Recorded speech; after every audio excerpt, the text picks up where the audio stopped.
Hello, I am TW Dawson, and I am joined right here with our favorite CEO, my favorite CEO, your favorite CEO, our favorite CEO, the CEO of PunkPanda, Albert Muir, which is a great friend of mine. And we're just going to have a conversation about what's going on with PunkPanda and any updates that we can get from him. I know there's a lot of things that we are excited about, some things that we had issues with, and I just want to have this conversation so we can actually bring the community up to date with what's going on internally and what our future is in PunkPanda. Albert, first off, I want to just say this right here. This is the second time in the time that I've known you that the Kansas Jayhawks have won the national title. Yes. How excited are you about that? Oh, very excited, and especially to have them do that historic thing where they come back from being down 16 points. Nobody had ever done that before. Couldn't be more proud. Rock Chalk Jayhawk. Yes, right. And then, and speaking of that, you're actually from Stockton, Kansas, right? That is correct. Yes. So talk about what your upbringing was in Kansas and how it's your struggles being in a small town and how you got to where you are right now from that background. I shall. And being here in the Philippines reminds me a lot of my childhood memories and stuff. Just everybody, small little town, less than 2,000 people. We were farmers, and my father was 66 years old when he had me. My mother was 16, so you could tell that was going to be a marriage made in heaven, and it was going to last forever. I joke because it only lasted for 4 years. They got divorced, and I was in foster homes for several years. And then about 4th, 5th grade, I came back. My father, he had remarried at the age of 72. And so I went back to live with him, and we worked like dogs every day and just with no pay and stuff. And I just looked around, when I was about 13, 14 years old and said, you know what, this is quite a struggle to work like this and to always be broke and to always be hungry, and just watched it generation after generation. And I just thought, there could be a better life than that out there for me. So I gave up my share of the farm to my brothers and moved on and decided, kind of like you, because we've had this conversation before, just didn't really want to work for anybody, especially when you had to work for somebody and not even get paid or get paid meaningless wages and stuff. And so struck out, started a few little businesses and succeeded in some, failed in some. You know how young age can make us do stupid things. And yeah, a lot of people, thank you for asking that question, because a lot of people look at me and they think, hey, this kid graduated college and had an easy life and stuff like that. And it wasn't like that growing up in Kansas. Just a lot of hard work. You learn what hard work was about. So when you put that together with working smart, you have a perfect combination. So it did teach some very good ethics, and I'll always appreciate it for that. And in addition to that, kind of looked around, and some people, I always speak what I think. So, half the people in the world hate me, half the people in the world love me. But the ones that love me really love me deeply. Is that I just started seeing that school, they really weren't teaching people how to make money or, how to earn a living. They're teaching a lot of things that just weren't going to be necessary in life. And so schooling was easy for me, but it was not important for me.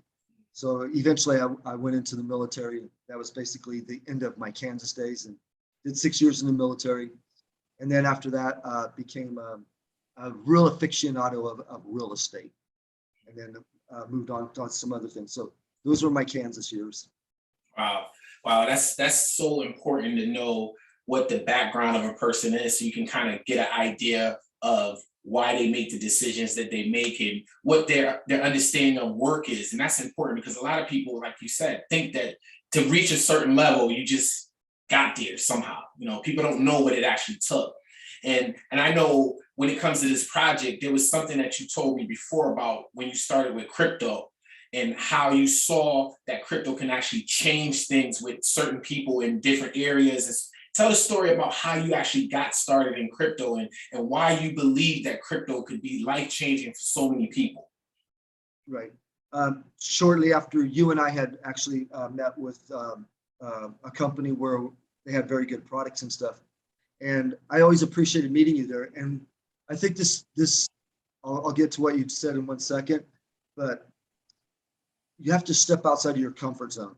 I remember the worst thing happening to me when I was at that company is when I used to have to talk after you because you're such a dynamic speaker. And I go, oh my, why? 3 times in a row, they select me to speak right after you. And I was nowhere near the speaker that you were. And so we just have to become better and better with ourselves. So shortly thereafter, because I finally became a good speaker, I was offered to do something in the country of Malaysia as an international marketing director. And it was an off the blockchain crypto project. But in the first couple of weeks that I was there, and I was just starting to learn about crypto, and this is back in 2015, I noticed that some Indonesian gentlemen that had came from Indonesia to work in Malaysia, they were sending money through Western Union.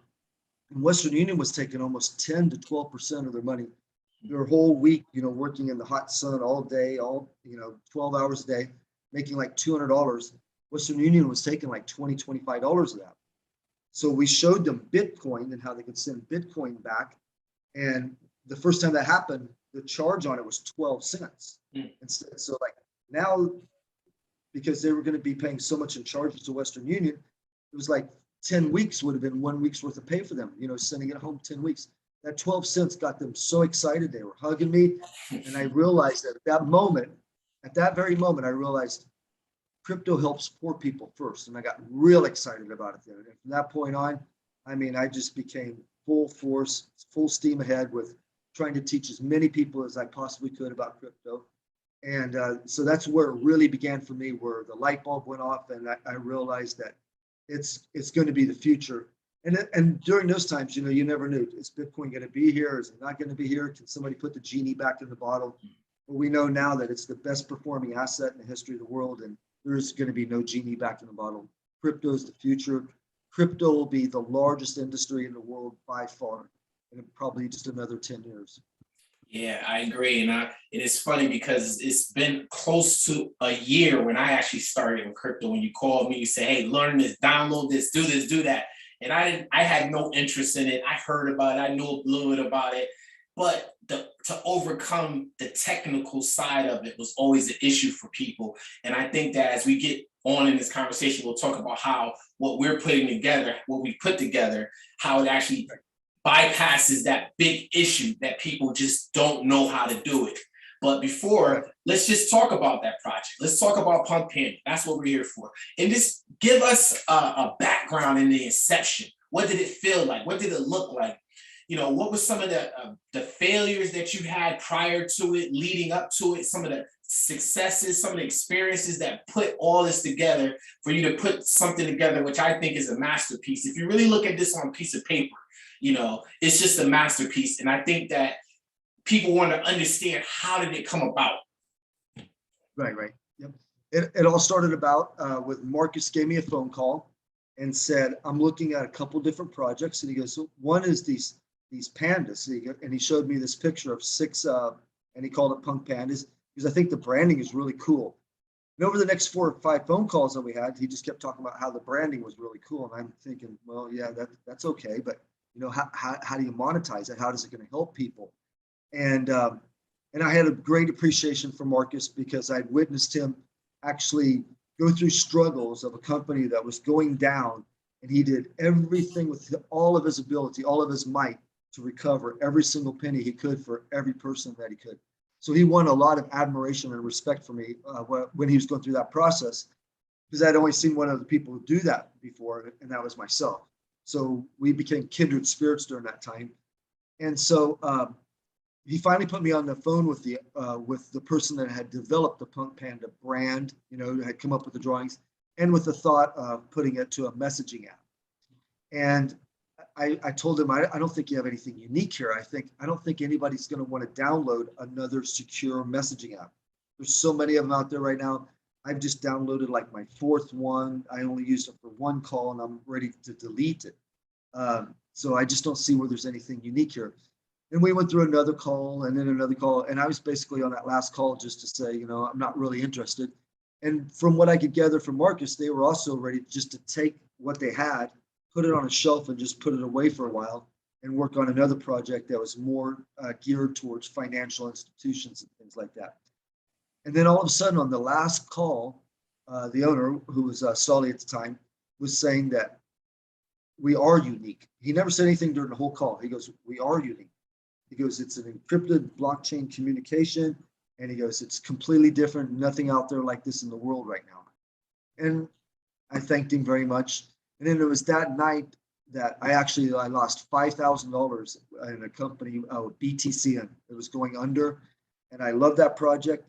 And I was amazed at that project, how people would get on Telegram and they would make fun of somebody if somebody actually sold any of their tokens. Because if they sold their tokens, the next time the rewards came out 30 minutes later, they would receive less. And so people were laughing at me, and I'd never seen anything like that. Most of the time people were, wanting to sell. And here everybody was wanting to hold, and they would ridicule the people that sold. And so it really caught my attention. I believed in the project because it was a smart contract that was going to mimic Bitcoin and everything. And there was one flaw that was in it, and it had nothing to do with them. It had to do with the Binance Smart Chain. So it was going under, lost $5,000 there. And there was a culmination of a couple of other things that had happened along the way that started to give me this idea. What if we took the messaging app and it had the military encryption? And what if we rewarded people every 30 minutes? Well, then everybody would sit there and ridicule the people that they sold, right? Because then they would get less for the staking. So that's where it all began. So they were just basically offering me, they had this tech team that was out of a couple different countries that they'd put together. They'd been working on it for a couple years. And what they had initially done, they had basically kind of just leased it to one company, that the company had like 10,000 people in it in Hong Kong. So come to find out, the app was kind of built for no more than like 40, 50,000 people. Well, that would have been kind of nice to know back in the beginning, because when we come in flooding it with 100,000, 200,000, 300,000 people, this piece wouldn't work that good. And we'd have to put a little piece of tape here, a little piece of glue there. And then I started to realize that some of the people were not up to par as far as being completely 100% honest, truthful. And so I was brought in to do marketing. Marcus was brought in to do marketing. So we're on the marketing aspect of this. And so things are going along until we launch. And then we start to discover, there's little flaws here. There's too many flaws to be comfortable with what's going on here right now. So just taking a deeper dive into it. And there was a couple people that had to be let go, and a couple more people, and had to do a couple more things. And I'm just saying that Marcus and I went through a lot of trials and tribulations over a 3-month period, not even knowing if we could keep this thing alive and keep it going, and not even talking necessarily about the actual app, keeping the app operating and stuff like that, until it could be, the version 2 could be released, which is almost up on us right now. So anyway, I had a hard time even going to sleep during that time, because I just felt like if I went to sleep, I would miss an important phone call, to basically keep everything going. And then all of a sudden things started to turn around slowly, started to attract all these great leaders that came in and just thought that this idea of being able to have somebody in a third world country grab their smartphone, go out, not have to invest any money, and to be able to create generational wealth, they just thought it was one of the coolest projects that they ever saw. We had Entrepreneur of the Year. He comes in front of us and tells us that this is the greatest project that he's ever witnessed. He was Entrepreneur of the Year on Forbes magazine a few years ago. He had 2 different crypto teams that analyzed it. We had leaders such as you that started to really take this to heart and really make this like a full-time matter. And that was a big help to us. We had likes of John and Kevin that they recommended a few people, and those few people gave us really great starts. That's where the Entrepreneur of the Year came from. And then that led down to Frank coming on board, a gentleman by the name of Peter out of New York coming on board, and he brings in Prince out of Nigeria. And then we have people like Mikhail that came on board. And Mikhail has been touted as he could be the #1 rep in any company, and he's done it several times. Gave his daughter 400 Bitcoin. So we just started attracting all these big people. Then all of a sudden, out of the blue, crypto.com is tapping us on the shoulder. And so when all this is going on, I'm just so thankful that Marcus was the peace negotiator between me and all the previous owners, okay, because I was going hostile on them every day, every night. I was not sleeping, 3 or 4 nights in a row because I just felt like I couldn't sleep because the project just became very, very important to me when I realized everything that we'd be able to take to the world. And I did not want this to fall through. And um, one of the reasons that Marcus had sat there for almost 3 years and now had been involved in anything, because he basically took a solemn oath that I will not be involved in anything where anybody could lose. And basically, I wasn't quite in the position that he was. I had to keep doing a few things here and there, but I wanted to make sure that anything that I did, that nobody could get hurt. And it was one of the reasons that we had such a big following in the beginning, because anytime in the past where somebody did, took a chance on something and it didn't work out, we always made a way to get reparations. And so the two of us get along very well on that fact. And we've always wanted leaders that when they came in would be more worried about their downline and their organization and their people than they'd be worried about themselves. There was a lot of other people we could have went and talked to, but they would have just been like a cancer, just didn't want anything to do with it. And so I kind of rambled on, probably answered 2 or 3 questions. No, yeah, absolutely. Yeah. Listen, Albert, that was beautiful. Listen, the only thing I want to make this point is that I remember the time when you got off the phone after the last call and you said, listen, I got it. Imagine this, the general, the pandas, attention. Yes. And I remember when you got excited.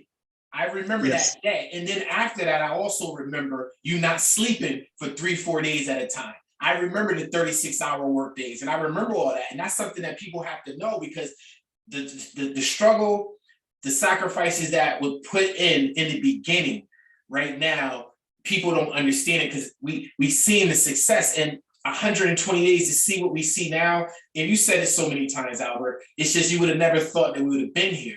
And so where we are right now, everybody wants to know, is there any updates? I know we're waiting for the 2.0. And it's just one of those things that, how is this making you feel as a CEO, putting this together, knowing that we're so close, but we still have a little bit more to go in order to make good with our promises of bringing this out? Correct. All my friends know me that I'm a very excitable person. I mean, I just get excited when they tell me there's eggs for breakfast. It means nothing to anybody else, but I get excited about it. Okay. So I'm always just looking so positive and everything. And I've learned during this time that when a tech, in their heart, they believe that something is going to happen, and it's going to happen on this timeline. And so you go with that timeline. I've learned to kind of like double it and stuff. But anyway, so the last 2 weeks have been very emotional, draining on me. I've had to go do other things because it's been completely out of my hands. I could yell and scream at everybody all day. I could do anything, but there's nothing you can do once it's completely out of your hands. And I've learned that, and to just to make peace with it, and it will eventually happen. So over the last 2 to 3 weeks, we were expecting the version 2 to be available, at least to be available on APK. And then you got the Russia-Ukraine problem. And then you got the Google Firebase problem and stuff. So anyway, with knowing that and me being very upset at all the tech teams that are out there, they just told me about 1 hour ago that I can come on this call and I can safely say, and it was a good day. I don't think any of them know this. April 13th at midnight will be the very latest that these will be available in the Google Play Store and the iOS Apple Store. Happens to be my son's birthday. My birthday is on the 11th. My son was born on April 13th. So April 13th before midnight, they've made a solemn vow promise to me that this will be on Google Play and it will be on Apple iOS. And I do know that I just downloaded in my Android, I just downloaded the APK file, everything. I was able to do status update. If somebody's got my number, they can send me a message through the PunkPanda app.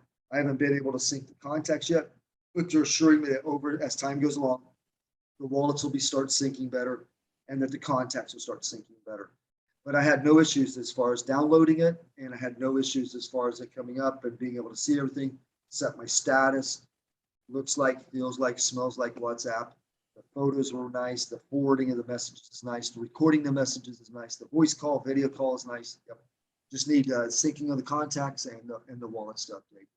So actually, I'm very, very happy with the way this looks.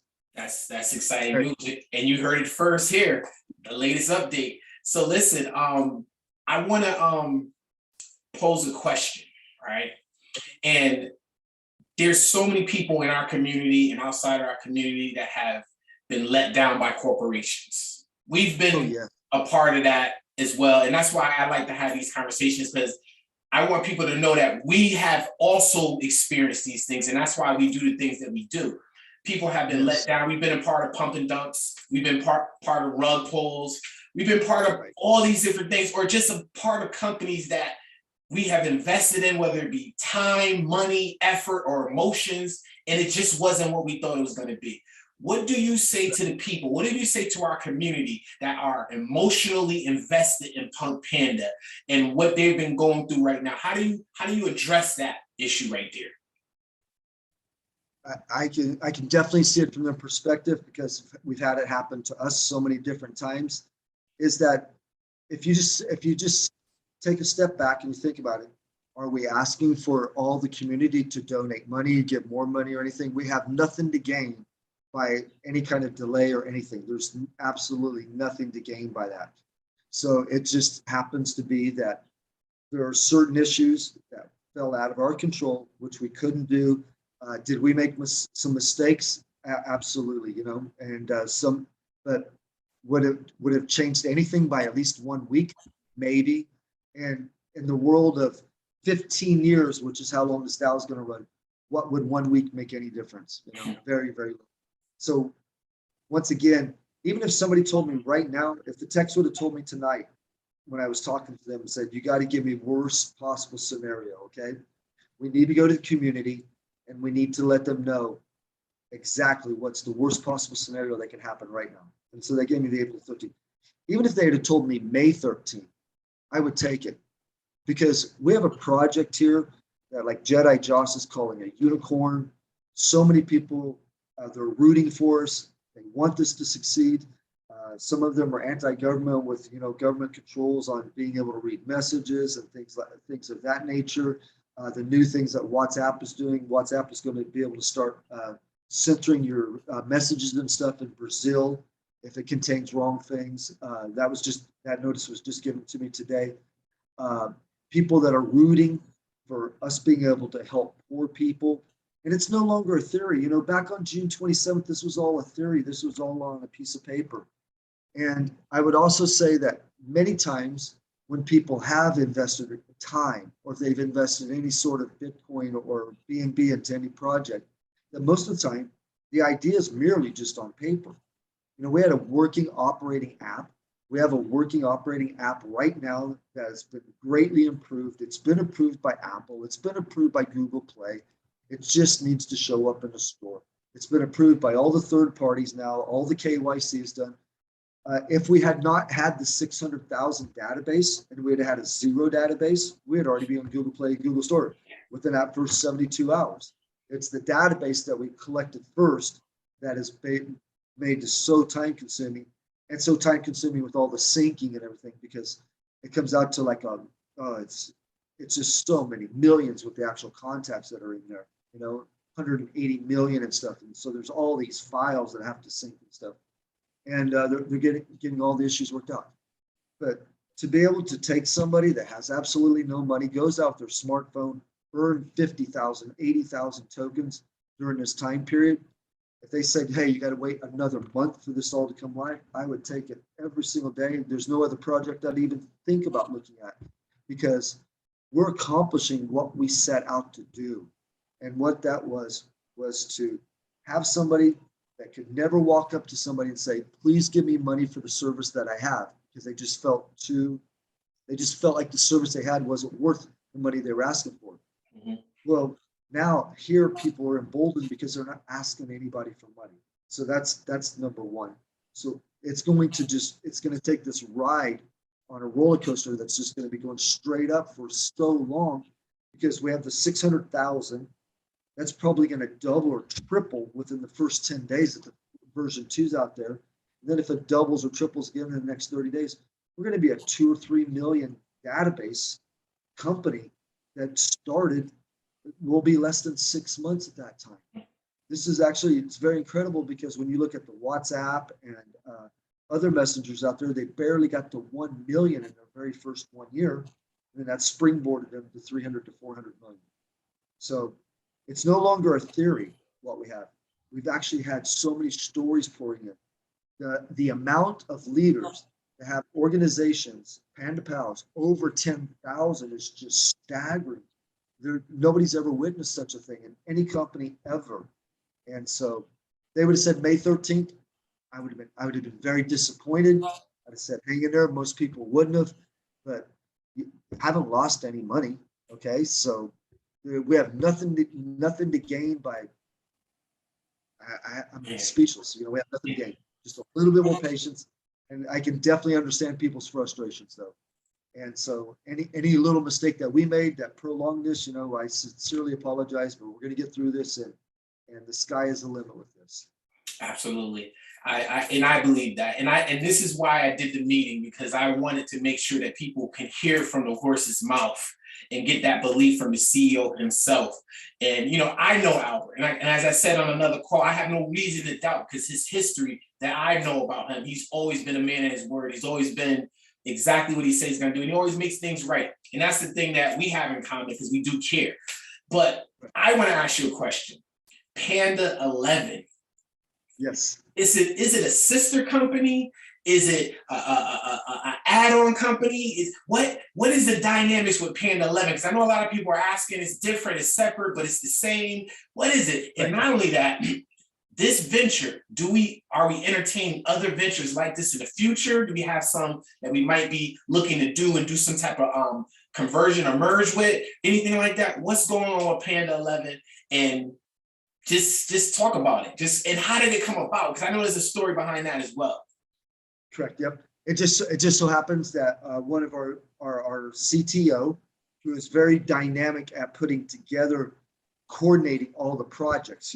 He's a jack of all trades, master of none, but he's one of the masters of being able to translate the programming language, the way that they speak, and the tech people, and get it over to layman's terms to be able to communicate to the field. He's just an absolute master at that. He's like two people in one, actually. Most companies would have to have two people on time. So he's one of our minor partners. He's done a fabulous job. And his specialty, though, is sports fantasy apps. He built one of the biggest ones in all of India. And the gentleman that owns that wanted to stay based on fiat. And when you stay on fiat, that keeps your sports fantasy app basically localized. He wanted to do one on crypto. We brought the first crypto one to the world, and we know that it's going to be a dynamic success. Just got to pay attention to it, because right now all focus has been on the chat app. As soon as this chat app, April 13th, give them a couple of days off, we should start seeing some really dynamic things happen with Panda 11. Because Dream 11, which was the one that he was involved in before, has 80 million subscribers. Even if we can just do 10% of what that one was doing, it will be a huge success. It'll be a huge success just for the independent Panda 11 by itself, but it'll be a huge success for all the people with PunkPanda, because you can only use the PPM token to place your wager on the sports fantasy, the teams that you build there. So yeah, we're very, very excited about it. We expect it to be the largest source of revenue out of all the products that we introduce, because you guys know that Panda Post is already done, which is like Dropbox. It'll be available at least 30 days right after the version 2 is up and going. And then right after that, about 6 months down the road, will be a Panda Meet. 4 months to 6 months, Panda Meet will be complete. I got a question, Albert. Are there any other projects that we're looking at that's not on the roadmap that you might want to be able to give us a little teaser, something that somebody put a bug in your ear, something that you're looking at, just a little teaser, preview, something to get us excited about that we don't know about? I can. And we're thinking we're going to call it Panda Flash. And this all comes down to one thing. When the internet first came out, I believe it was just about 10 years later when I sent my first email ever. This is just about 10 years. And I'd say at that time, out of the 25 friends that I had, maybe 3 or 4 of them actually had Wi-Fi or signal service inside their house. 10 years later, 95% of the world has got either data, mobile data or Wi-Fi some way, somehow. And almost the whole world can send email. Well, that's where we are exactly right now in crypto. So you might be thinking, wow, Today was the first time, we're 10 years into crypto right now. Today is the first time I ever did a crypto transaction in my life.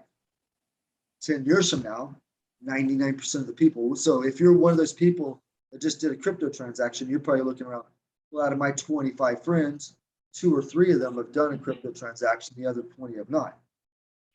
Well, if this is anything like what the internet was, could you imagine saying, you know what, I'm just never going to use the internet?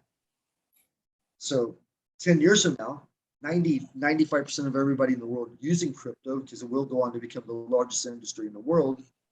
There's a difference though. To send an email is a very simple procedure.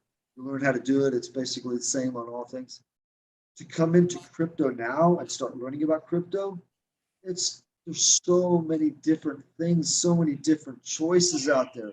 This isn't like sitting down and eating. So how do you make that easy?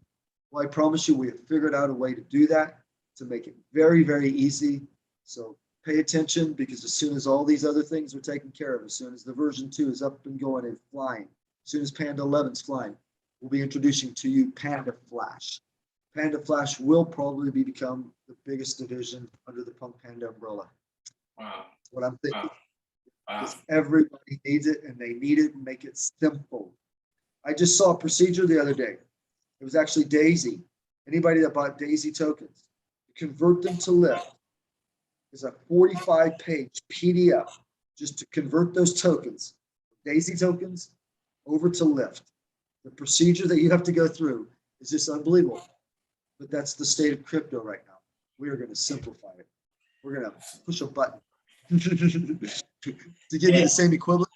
Back before there was Windows or anything like that, where you just clicked over and dragged something into the trash can, you used to have to write all these programs to make those things happen. Yeah.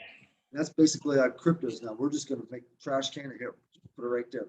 Just do that. And Albert, this goes along with your vision, and to have more people come to crypto. It's one thing to have them come to crypto, but then to make it easy for them when they come, that's important as well. And I want to say, I'm going to tell everybody this, I might be patient zero when it comes to this right here, because I'm terrible when it comes to all this technology and stuff like that. So he had me in mind when we started developing this. What can I do to make this easy for TW? But that's a joke. But anyway, but the next question I have for you is this right here, Albert. Is there a misconception or a myth about PunkPanda, or as in the crypto world as a whole, that you like to debunk right now? Is there something that some type of myth that they have about our company or even crypto that you would like to take the time to just debunk right now? Very good question. Is there something that you're thinking about that I should be thinking about?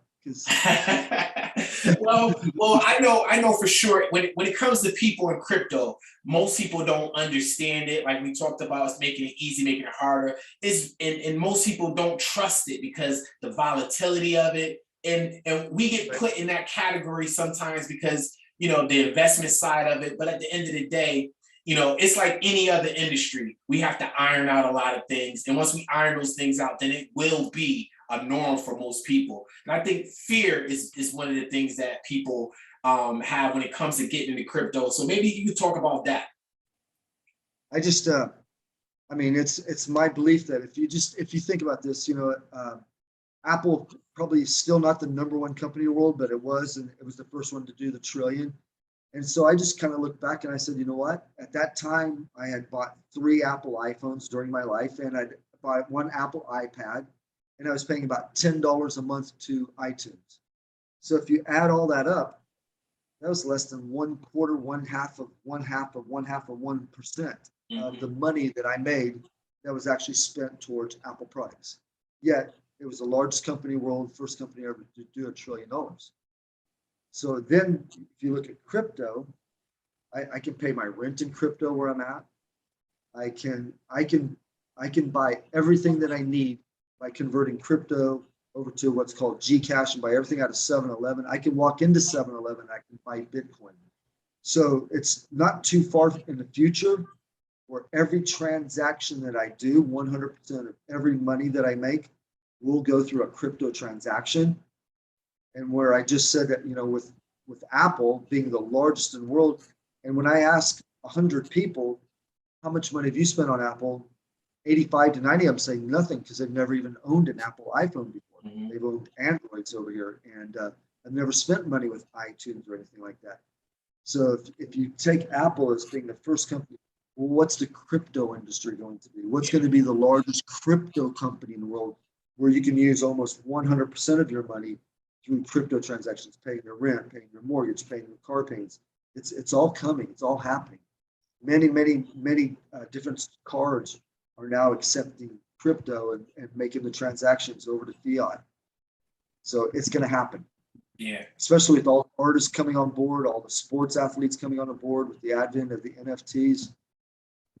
Yeah. And you know what? Let me just, this is off script a little bit, but just, I'm thinking about the question that I just asked, and maybe I could just add a little bit to this by saying that our community in PunkPanda, I'm looking at the Telegram group, I'm looking at tech support, I'm looking at the people as a whole, the mindset as a whole, and we are offering something that in essence is free.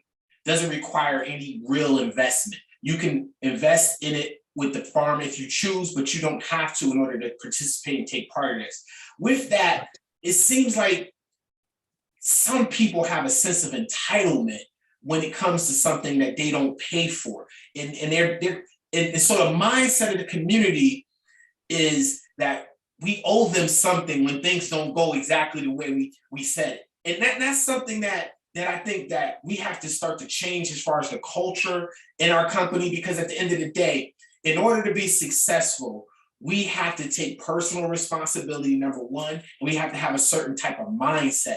So could you just talk about the mindset that in order to take advantage of this opportunity that people have to have? Now, I get it. We have leaders that have taken advantage of it and done, but what about the regular person? What type of mindset do they have to have in order to really take advantage of this? Because if they don't have that mindset, I believe that they'll be in the same situation that they're in now, 2, 3, 4, 5 years from now, no matter what PunkPanda does. Yep. I think I'm just going to go straight to where something that changed my complete mindset. I told you about my upbringing in Kansas, mom going away when I was 4, going to foster homes and stuff like that. So I used to do a lot of blaming myself. Okay. And then one story completely changed that. I stopped blaming, and I think I became a much better person after that. And I read it first in Tony Robbins' book. The light bulb didn't go off, but then I read it again in Stephen Covey's book, 7 Habits of Successful People.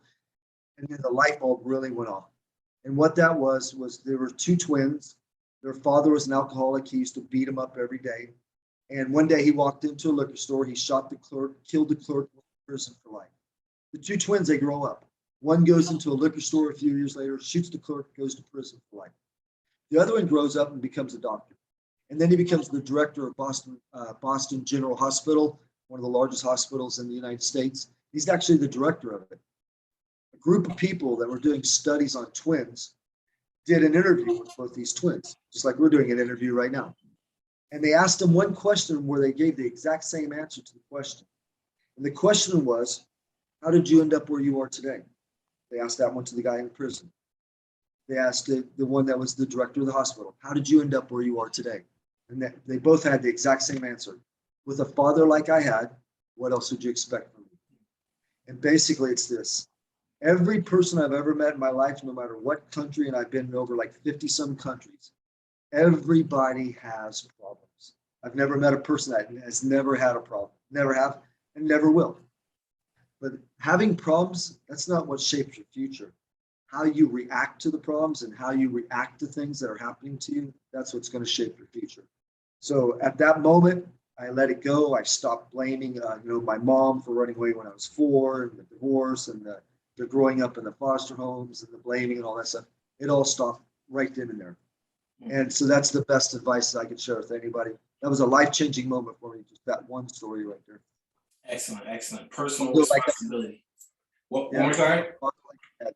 With a father like I had, what else would you expect from me? Absolutely. That light bulb just went off. And I remember the first time you shared that story with me, and it made so much sense. And we can all see ourselves in that story one way or the other. Which twin are you? That's the question. Yep. So we're winding down now, but I want to ask this another question. This might be a tough one for you. If Okay. you were a PunkPanda associate, just an associate, and you had Yes. the opportunity to ask the CEO yourself a Yes. question, what would Yes. that question be? What would that question be? I would want to ask the CEO, after the version 2 is up and going, what would be your next plans? That would be it, because that would be kind of like the version 2 is the end game. So the answer to that would be that the version 2 is well equipped to handle 100 million users, and an add-on can be done very easily to get it up to about 150 million. So the next version 3 will actually be in process immediately before we ever get to that 100 million, and that will get us to 1 billion. So that's version 3 is coming out. And then also the future with Panda Flash. I want to know everything about Panda Flash, but unfortunately, can I give you that information because that's being kept top secret. And then obviously people will want to know about the listing. Is that going on as scheduled, the marketing Yes, for the listing? that is correct. Yes, it is. Yes. Yep. We just asked them to do one thing today, to stop talking about downloading the app and until people can download it on version 2. Yep. So the marketing plan is going forward. We already launched everything. Correct. Yes. Yep. And so far, nothing has really changed from the 15th. I would say if anything changes, it's in a 3-day period. Yeah, 15 might become like the 18th, and that's basically it. Absolutely. But as long as version 2, as they've told me, April 13th, midnight being the worst possible scenario that this can be right now, that we will be on Apple and the Apple Store and on Google Play. Mm-hmm. Yep. Because Google is already, I didn't even say this. We've had 200,000 downloads with the APK so far. And as I said, I was telling you before we actually started the interview, is that I just downloaded the APK into my Android. The contacts didn't sync that good. They're still syncing, and the wallet is still syncing. But other than that, everything else is working good. The voice call, the video call, I did my status, I forwarded photos, I sent photos. So it all looks really good. Absolutely. Which right now, you can even tell that every hour things are getting better right now. Because this morning, the APK file was all messed up. Couldn't even really download it and stuff. Okay. All right. Well, I have one more question for you, Albert. Okay. What are the humanitarian projects that you have going on now or you have planned for the future? Because I know, as we talked about, you've been very, very active in any community that you've been a part of. And that's one of the reasons why you've got the title, Our Favorite CEO, My Favorite CEO, because you're hands-on with people and in the community. Unlike most of these other guys that sit high and look low, you're right there on the ground level. So would you want to share with us anything that's going on as far as humanitarian, philanthropic things that you're doing? Sure. We were just visiting the island of Bantayan. I can never say the word properly, Bantayan Island. And while we were there, we discovered there was one child that was begging in a bar, looked very, very dirty, hair, you could see lice and everything. So to find out more about her, found out she had a brother and sister, and that she was living with her great-grandmother because her grandmother had just passed away. Only to find out that her mother had just passed away a couple months earlier, to find out that her father was in prison. So in a 4-day period, they were living in horrible conditions. So in a 4-day period, we completely rehabilitated the place where they were living, where we brought water in because there was no water there. There was no electricity. So they got water, electricity now. They have a sense of decency now. So new bedding and everything. And it was actually a very easy project. But for the future, what I'd like to do is build a place called Panda Village, and we'll have 1,000 homes in there. If you know anything about the Philippines, maybe 60-70% of everybody who lives here are just basically kind of squatters. And so a lot of people are homeless or squatters, where we will allow squatters or homeless people to move in there. They're going to contribute by helping building the other houses, and the children will go to school. And the plan is that when they go to school, they'll learn how to make money. They'll learn how to do finances. They'll learn how to do crypto and stuff, and stop the generational poverty and allow them to have generational wealth. by learning some of the necessary skills that you need to go out there and face in the real world. Excellent, excellent. And listen, I've always volunteered my time with anything that you're doing. So as soon as we are able to travel without all these restrictions, I'm boots on the ground wherever we do this at. Albert, I like to just take the time to thank you for taking your time out of your busy schedule. And before we started, he's like, look, everything is starting to happen now, so I don't have a lot of time. So I'm glad that you're able to take the time to update us and just share with us. I believe a lot of people have a better understanding of this project and who's behind it now. And we're just excited to have such a strong, positive, upfront, boots on the ground leader heading this project. And we want to just thank you. All right. Do you have any last things you want to say to the community before we sign off? No, I mean, actually, we kind of picked a good time to do this because, as I said, just by the hour, you can see the things that are improving with the APK download and having the Google Play approval, the Apple approval and stuff. Another 36 hours, 72 hours, we're going to be right there. I said 36, I meant 72 because that's 3 days. Yes. All right, Albert. There, we're almost there. Hang in there. Thank you very much. We love you guys, everybody out there. We'll see you soon. Thank you for all you do. Thank you.